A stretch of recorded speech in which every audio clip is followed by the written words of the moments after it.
उत्तर प्रदेश के विशेष रूप से कार्यरत एवं प्रशासनिक सलाहकार अवनीश अवस्थी सीनियर आईएएस का अब 1 साल का कार्यकाल और बढ़ा दिया गया है। 2022 में अवनीश अवस्थी रिटायर हुए थे, उसके बाद से तकरीबन 2 साल का कार्यकाल बढ़ाया गया। उसके बाद एक बार फिर उनके बेहतर कार्यप्रणाली को लेकर के उनके कार्यकाल को उत्तर प्रदेश सरकार के द्वारा बढ़ा दिया गया है। मुख्यमंत्री के सबसे ख़ास, सबसे प्रशंसनीय और सबसे करीबी सलाहकार माने जाने वाले अवनीश अवस्थी का एक बार फिर से कार्यकाल बढ़ा दिया गया है। अवनीश अवस्थी एक ऐसे अधिकारी हैं जिन्होंने लगातार अपनी बेहतरीन कार्यप्रणाली से, बेहतरीन योजनाओं से सरकार के हित में कार्य किया है। सरकार कोई भी रही हो, अवनीश अवस्थी का काम हमेशा बेहतर रहा है और ऐसी स्थिति में उत्तर प्रदेश के मुखिया योगी आदित्यनाथ की ओर से, सरकार की ओर से उनके कार्यकाल को पहले भी बढ़ाया गया था और एक बार फिर से उनके कार्यकाल को 1 साल के लिए बढ़ा दिया गया है।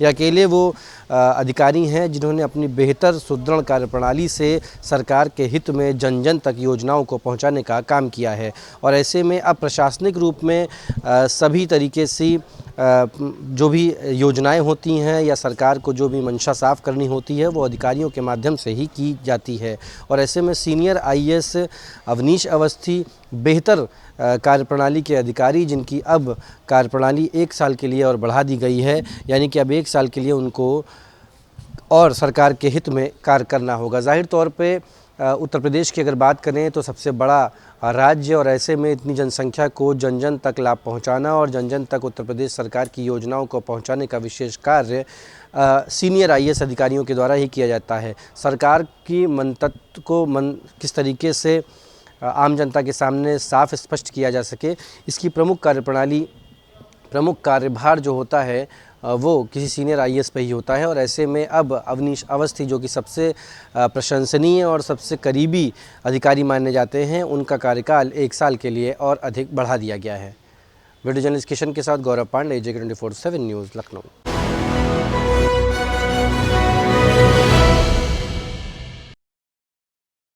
नमस्कार, आप देख रहे हैं हमारा खास कार्यक्रम सिटी रिपोर्ट और मैं हूं धनराज की राजधानी देहरादून से और आज बात करेंगे बड़ी खबर की, क्योंकि उत्तराखंड की जो ऐतिहासिक चारधाम यात्रा है वो जल्द ही शुरू होने वाली है, जिसकी तारीखें भी तय कर दी गई हैं। यानी कि 30 अप्रैल से उत्तराखंड के अंदर चारधाम यात्रा शुरू हो चुकी होगी और उसी के साथ देखिएगा कि जो तैयारियाँ हैं वो प्रशासन की तरफ से लगातार की जा रही है। आपदा प्रबंधन की भी कहीं ना कहीं जो तैयारियाँ हैं वो शुरू कर दी गई हैं। इस बार कुछ नया जरूर इस चारधाम यात्रा में किया जाएगा, क्योंकि पिछली चारधाम यात्रा में हमने देखा कि काफ़ी समस्याएं कहीं ना कहीं श्रद्धालुओं को देखने को मिली थी और वो समस्याएं दोबारा ना हो, उसके लिए कहीं ना कहीं प्रशासन इस बार कुछ नया करने जा रहा है। क्योंकि प्रशासन की तरफ से इस बार जो भीड़ देखी गई थी पिछली बार, उसमें जो दिक्कतें आई थी उनको दूर करने के लिए एक बड़ा निर्णय लिया गया है और साफ तौर पर इस बार जो ऑनलाइन रजिस्ट्रेशन है वो 60% ही हो पाएंगे और जो ऑफलाइन रजिस्ट्रेशन है वो 40% किए जाएंगे। हालांकि जो ऑनलाइन रजिस्ट्रेशन है वो अगले माह से या फिर कहा जा सकता है कि अगले हफ्ते से कहीं ना कहीं उत्तराखंड के अंदर शुरू हो सकते हैं। लेकिन वही देखिएगा कि जो ऑफलाइन रजिस्ट्रेशन है वो यात्रा से 10 दिन पहले ही शुरू किए जाएंगे और भीड़ अधिक ना बढ़े, इसलिए इस तरह की व्यवस्था बनाई जा रही है। और वही देखिएगा कि परिवहन विभाग ने भी कहीं ना कहीं अपनी कमर कस ली है, क्योंकि चारधाम यात्रा में परिवहन विभाग का सबसे बड़ा रोल होता है, क्योंकि यात्रियों को लाने ले जाने के लिए जो व्यवस्था की जाती है वो परिवहन विभाग की तरफ से की जाती है। और इस बार जिस तरीके से देखा जाए कि पिछली बार की यदि हम बात करें तो परिवहन की विभाग की तरफ से कहीं ना कहीं 33,000 बसों ने इस पूरी जो चारधाम यात्रा है उस चारधाम यात्रा में काम किया था और इस बार भी माना जा रहा है कि इससे भी अधिक जो बसें हैं वो इस चारधाम यात्रा में लगाई जा सकती हैं।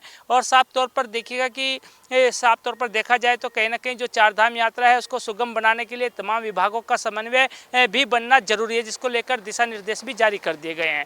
कैमरामैन वीरेंद्र थपलियाल के साथ धनराज गर्ग, JK24/7 न्यूज़, देहरादून।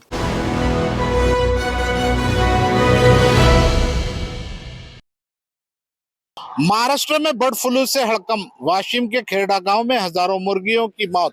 प्रशासन सतर्क। नमस्कार, आप देख रहे हैं जेके 24/7 न्यूज का खास कार्यक्रम सिटी रिपोर्टर।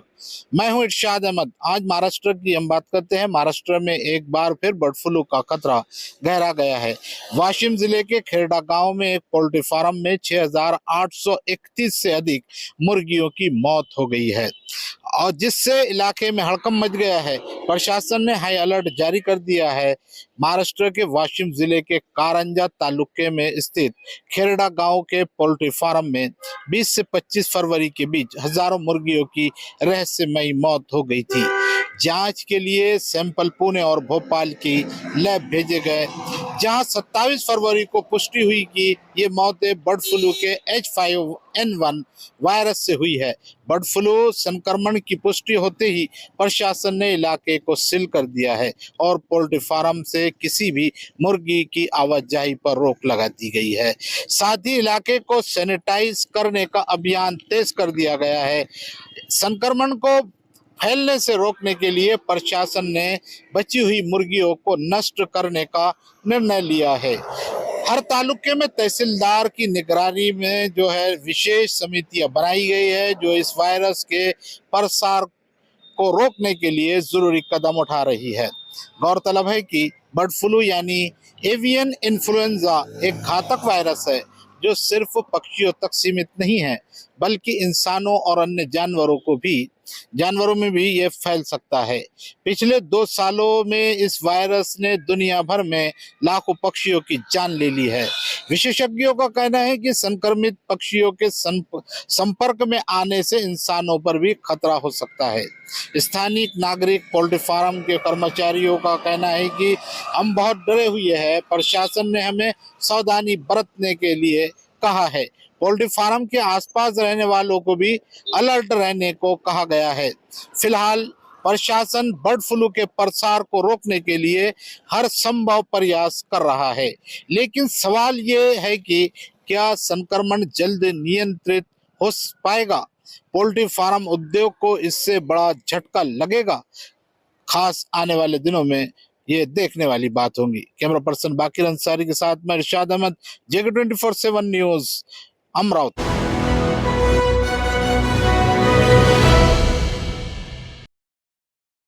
नशा तस्करों के खिलाफ पंजाब सरकार का सबसे बड़ा अभियान अब जमीन पर उतर चुका है और पूरे पंजाब के अंदर पंजाब पुलिस के हजारों जवान जो हैं वो जमीन पर उतरकर नशा तस्करों के खिलाफ बड़ी जांच कर रहे हैं। पंजाब के सभी संदिग्ध लोगों के खिलाफ जांच हो रही है, उनके घरों की जांच हो रही है, पंजाब के सभी जो होटल हैं उनकी जांच की जा रही है, जो लोग पीजी के अंदर रहते हैं उन पीजी की भी लगातार जांच की जा रही है। खासतौर पर वो लोग जो आउटसोर्सेज हैं, जो पंजाब के निवासी नहीं हैं लेकिन पंजाब में लंबे समय से रह रहे हैं, उनकी भी जांच पंजाब पुलिस की तरफ से की जा रही है। जो जानकारी निकल कर अभी तक सामने आई है, करीब 750 स्थानों पर पंजाब में अभी तक रेड की गई है, यानी कि इतना बड़ा अभियान नशों के खिलाफ आज तक कभी देखने को नहीं मिला।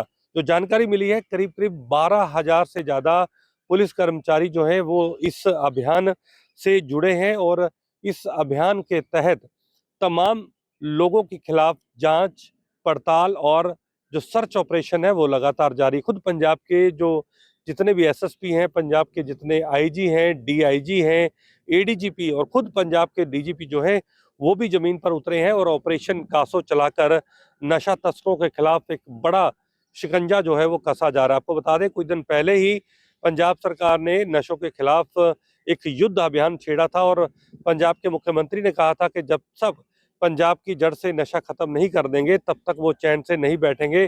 पंजाब के हर घर से नशा खत्म करना उनकी प्राथमिकता है और पंजाब के अंदर बड़े स्तर पर अब नशा विरोधी केंद्र जो है वो भी खोले जा रहे हैं। जिला स्तर पर, ब्लॉक स्तर पर ये केंद्र खोले जा रहे हैं। 5 सदस्यीय एक सब कमेटी जो है पंजाब के अंदर वो भी गठित की गई है, जो इस पूरे के पूरे अभियान का एक तरीके से निरीक्षण करेगी, अभियान की जांच करेगी। तो कुल मिलाकर हम ये कह सकते हैं कि आने वाले दिनों के अंदर नशों के खिलाफ और बड़ी कार्रवाई जो है वो पंजाब के अंदर हो सकती है। कैमरामैन निशान के साथ मैं नवदीप छाबड़ा, जेके 24/7 न्यूज, चंडीगढ़।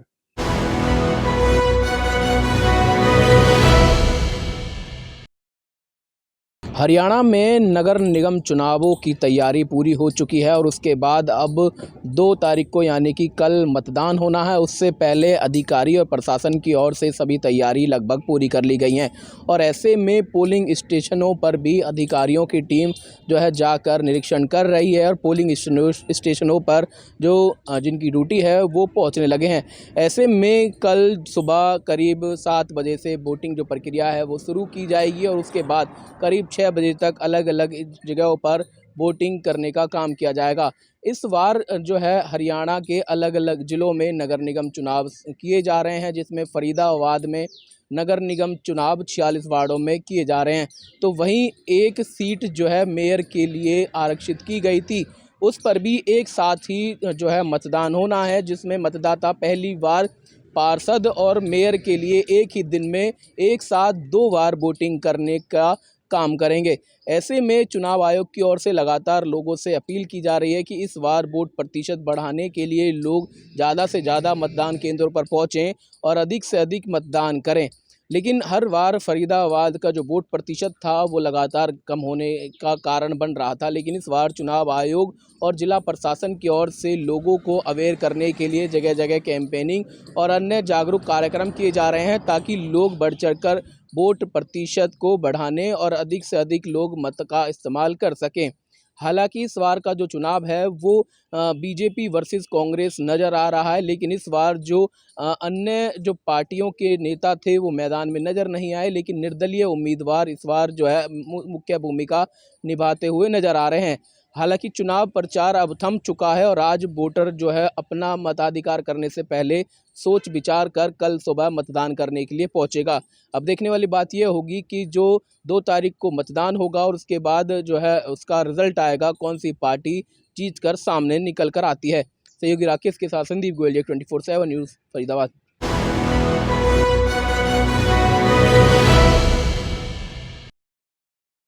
लगातार कांग्रेस नेताओं पर ईडी की हो रही कार्यवाही और प्रदेश कांग्रेस अध्यक्ष दीपक बैज के घर में हुए रेकी के मामले को लेकर के आज कांग्रेस ने पूरे प्रदेश भर में जो है उन्होंने प्रदर्शन किया। 33 जिलों के मुख्यालय पे आज उन्होंने एक दिवसीय प्रदर्शन किया और सरकार के खिलाफ करके जमकर के प्रदर्शन किया। आपको बता दें कि लगातार ईडी के द्वारा कांग्रेस नेताओं को टारगेट किया जा रहा है।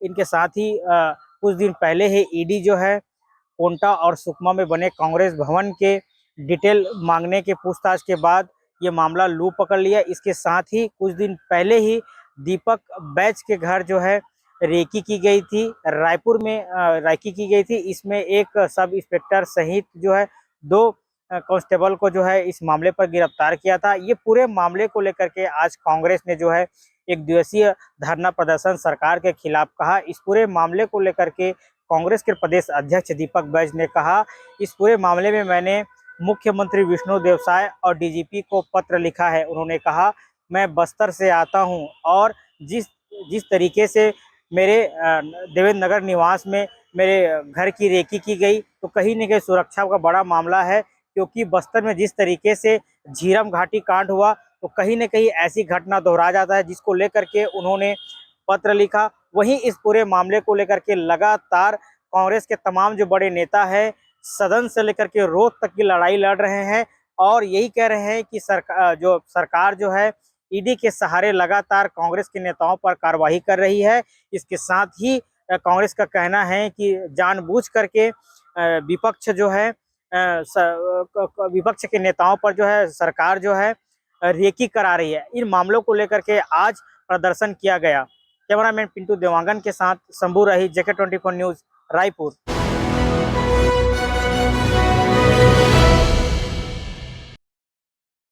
बीते 2 दिन से उत्तर भारत के कई इलाकों में मौसम का मिजाज बदलता हुआ दिखाई दे रहा है। जहां 2 दिन पहले तक उत्तर भारत के कई इलाकों में गर्मी इतनी ज्यादा पड़ रही थी कि लोगों को गर्मी से बचने के लिए दिन के समय पंखे का सहारा लेना पड़ रहा था, तो वहीं 26 फरवरी के बाद से पूरे उत्तर भारत में मौसम का मिजाज बदल चुका है। और भारतीय मौसम विज्ञान विभाग ने इसके पीछे का जो कारण बताया है वो ये जानकारी दी है कि उत्तरी पाकिस्तान में तकरीबन 25 फरवरी को एक वेस्टर्न डिस्टर्बेंस सक्रिय हुआ था, जो 26 फरवरी तक हिमाचल प्रदेश, जम्मू कश्मीर और लेह लद्दाख तक पहुंचा। और यही कारण है कि 26 फरवरी से हिमाचल प्रदेश, जम्मू कश्मीर और लेह लद्दाख के मौसम में परिवर्तन देखने को मिला और ऊंचे जो पर्वतीय क्षेत्र वाले इलाके हैं वहां पर बर्फबारी देखने को मिली। और उसके बाद 27 और 28 फरवरी को जो ये वेस्टर्न डिस्टर्बेंस है, ये मैदानी इलाकों तक इसका असर पहुंचा, चाहे उसमें हम बात करें पंजाब की, हरियाणा की या फिर हम दिल्ली एनसीआर की बात करें, तो ये वो इलाके हैं जो कहीं ना कहीं 27 और 28 फरवरी को जिनका मौसम में कहीं ना कहीं बदलाव देखने को मिला। और 27 फरवरी की सुबह ही राजधानी दिल्ली के आसमान में बादल छाए रहे। दिन के समय जो तेज धूप निकला करती थी वो तेज धूप नहीं निकली, जिसकी वजह से लोगों को गर्मी से राहत जरूर मिली। वहीं अगर हम 28 फरवरी की बात करें तो 28 फरवरी को भी दिल्ली में सुबह से ही आसमान में बादल छाए रहे, जिसके बाद देर शाम होते होते दिल्ली एनसीआर के कई इलाकों में बारिश का सिलसिला भी हमें देखने को मिला, जिसकी वजह से तापमान में गिरावट आई और मौसम सुहावना हुआ। लोगों को कहीं ना कहीं चिलचिलाती धूप से राहत मिली। वहीं अगर हम आज की बात करें, आज 1 मार्च है, आज सुबह राजधानी दिल्ली में आसमान में बादल जरूर दिखाई दिए, लेकिन जैसे ही दिन आगे बढ़ा तो तेज धूप खिलती हुई दिखाई दी। जो अभी भी आप मेरे पीछे ऊपर आसमान में देख सकते हैं, हल्के हल्के कई कई बादल आपको जगह देखने को मिल रहे हैं, लेकिन तेज धूप भी जो है वो लोगों के ऊपर पड़ रही है, जिससे एक बार फिर से लोगों को गर्मी का एहसास हो रहा है। धूप के तेज सपेटे लोगों पर पड़ रहे हैं और कहीं ना कहीं लोगों के पसीने छूटते हुए दिखाई दे रहे हैं। हालांकि मौसम विभाग का कहना है कि एक वेस्टर्न डिस्टर्बेंस और 2 मार्च को सक्रिय होने जा रहा है, लेकिन उसका असर मैदानी इलाकों पर देखने को नहीं मिलेगा, उसका असर सिर्फ पहाड़ी इलाकों पर देखने को मिलेगा। और इसी के लिए पहाड़ी इलाकों में मौसम विभाग की तरफ से ऑरेंज अलर्ट जारी किया गया है, जहां पर बर्फबारी हो सकती है। वहीं मैदानी इलाकों में अगर हम उत्तरी राजस्थान या हम फिर पंजाब की बात करें तो वहां पर अति भारी वर्षा होने की संभावना मौसम विभाग की तरफ से जताई गई है। वहीं राष्ट्रीय राजधानी दिल्ली और एनसीआर में मौसम विभाग का कहना है कि अब आने वाले दिनों में जो तापमान है वो ऊपर जाएगा और गर्मी इसी तरीके से अब लोगों को परेशान करती हुई दिखाई देगी। वीडियो जर्नलिस्ट बलदेव के साथ उज्जवल कुमार, JK 24/7 न्यूज, दिल्ली।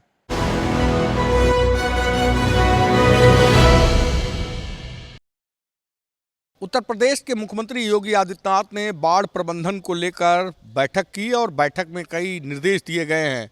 24 ऐसे जिले हैं जो अति संवेदनशील हैं। उन जिलों में बाढ़ अधिकारियों से कहा गया है कि कार्य योजना बनाकर जो निर्देश हैं उस पे काम किया जाए। साथ ही साथ उत्तर प्रदेश के मुख्यमंत्री योगी आदित्यनाथ ने ये भी कहा कि उत्तर प्रदेश में हो रहे अवैध खनन को लेकर एक कार्य योजना बनाई जाए, जिससे इस अवैध खनन को रोका जा सके। देखने वाली बात यह होगी कि जिस तरह से उत्तर प्रदेश के मुख्यमंत्री योगी आदित्यनाथ ने कहा कि बाढ़ समीक्षा के दौरान उन्होंने इस बात को लेकर जोर दिया कि नदियों का दोहन और अवैध खनन को लेकर विशेष कार्य योजना और समन्वय स्थापित किया जाए विभागों से, ताकि आने वाले समय में इस पे लगाम लगाई जा सके। देखने वाली बात यह होगी कि मुख्यमंत्री योगी आदित्यनाथ के निर्देश के बाद कितना कुछ उत्तर प्रदेश में बाढ़ को लेकर काम होता है, साथ ही साथ खनन को रोकने के लिए क्या कुछ कार्य योजना मसौदा तैयार किया गया है, जिससे इन तमाम चीज़ों पर रोक लग सके। कहीं ना कहीं उत्तर प्रदेश के मुख्यमंत्री योगी आदित्यनाथ के विशेष निर्देश के बाद ये भी माना जा रहा है कि कई विभागों के अधिकारी समन्वय स्थापित कर हर एक कार्य योजना को मूर्त रूप देने में जुटे हैं। कैमरामैन किशन के साथ उमेश मिश्रा, JK 24/7 लखनऊ।